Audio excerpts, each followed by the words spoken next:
Hi, I'm Jeff. This is Tropical Plants at 53 degrees north, coming to you much like David Attenborough from amongst the foliage here.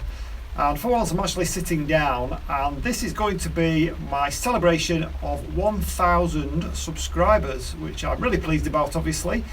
And for this particular video, rather than make it a video that is not going to be any use to anybody in the future, I'm actually calling it Essential Glasshouse Kit, which is actually what it is. So what I've done, I've gathered together a box of lots of new bits and bobs that I consider to be really essential for growing in a greenhouse or a glass house or a grow room. And I thought that would be a great prize to give away. Of course, I'd love to give some orchids or some tropical plants away, but that's not going to be possible if I'm going to open this up to anybody in the world. So let's dive in.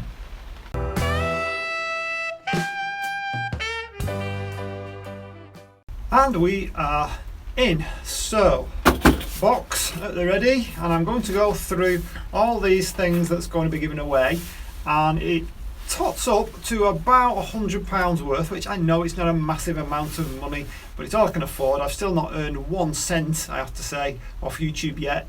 I know that's not what it's all about, but well, secretly it kind of is. So what I'm going to do here, I'm going to go through each of these essential bits and bobs. If you are an experienced grower, you might already have some of these. If you are new to growing this or are planning on growing this, then the whole box worth of stuff will be really useful to you.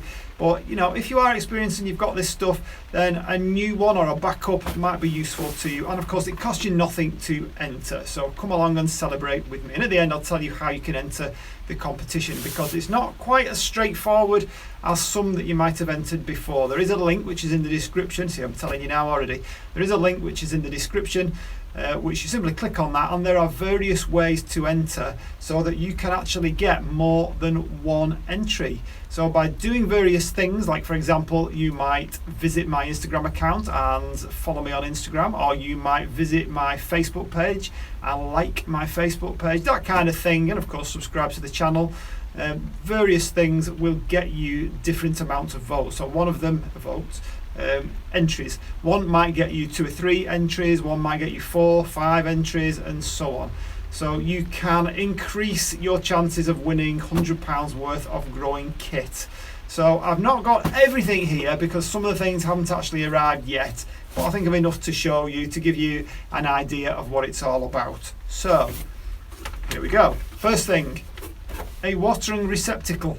Very useful for transporting water, believe it or not, from the source of the water to where you want it to go. Fantastic thing, and really usefully, it doesn't have a hole in the bottom so nothing falls through. I wouldn't be without my watering can.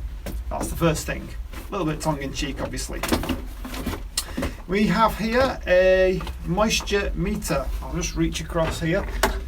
I've talked about these before. Dead useful. Believe it or not, they don't have any power source. They don't need one. It must be done by some kind of electrolysis, is that a thing? Something to do with the reaction between the metal on the end and the moisture, so you don't need any power, so that's really dead useful. And if you're like me, a member of the Overwaterers Anonymous Club, then that is going to be something that will come in useful to you. Grow underneath plant pots. I find these really useful. I also have gravel trays, but what I do is I put stones at the bottom of this, and then I put my plant on top. And it's just a way of, I mean, obviously if you've got a big gravel tray, you'd have to put loads of stones, so it just keeps it all contained. Use them for whatever you want to use them for, but if you're going to be growing plants in some kind of glass house, that is something that will come in handy. If it is in particularly a greenhouse, I've found that bulldog clips, this is what we call them anyway, foldback clips it says on the box. Bulldog clips are dead useful for, well, all sorts of things, all manner of things. I use them for putting temporary shading up on the outside of the greenhouse, and sometimes I'll put some temporary shading up on the inside of the greenhouse. So for whatever you're putting up there, whether it's dangling things or it might be for, in fact, I can just, yeah, you can just see it there in the corner. I'll just point there. See that shading there? That's held up by these clips. and the insulation, that might be something you want to hold up by the clips. Just a really useful thing to have in a greenhouse. So bulldog clips. You can kind of see where this is going, can't you? But there's loads and loads of this stuff. I also find these ties. I used to work in a bank. We used to call them bar locks, but I think they're called zip ties in the States. They're basically, I mean, I thought twice about this because these are kind of single-use plastics, but so far of the ones that I've bought, I think I'm still on my first packet, because it's the kind of thing like cables, when you're fastening cables up. I know you can't see them, but I've got some cables running down to the grow lights, which is actually illuminating me. It's freezing today. We've had our first hailstone and we're actually 3 days into autumn. So summer has gone with a bang, or gone with a whimper, and autumn is coming in with a bang. So they're really, really useful. Again, anything around the greenhouse that you want to kind of fix somewhere really quickly and permanently, that's the kind of thing. Of course, it doesn't have to be permanently. You can, you know, with a pair of secateurs, just snip them off. But yeah, that's something that I really use quite a lot of. This is all weather tape. I use loads of this stuff when it comes around to winter and I want to put some more insulation up. Now, you probably noticed I still have insulation up, but I will be having to put loads more up when it comes to winter time because none of the vents are actually insulated at the moment. So this kind of stuff, the all-weather tape, it's different to the tape like office tape because it is waterproof and it stays put even when there's moisture all around it. We also have some plant labels. Can't do without plant labels. A bit of twine in there, and there's a pen as well, a permanent marker to write on your plant labels. I'm the kind of person who has to write labels out. I always put on there when I did a repot, when it was purchased, that kind of thing. Sometimes I'll put like the minimum temperature that it needs to go to just to kind of jog my memory.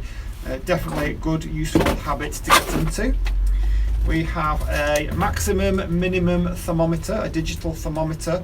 Also tells you humidity as well. Definitely worth having one of these if you are some kind of glasshouse grower. If you're growing things that are not temperate, then of course you're going to need this. Or even if you want to keep just the frost off, then this is something that's useful to have. I have loads of these dotted about the place.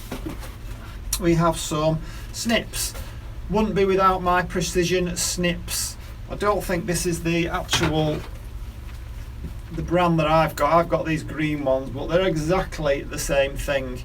So these Snips, in fact, you've got to be careful because they're so really sharp, but they're just so handy.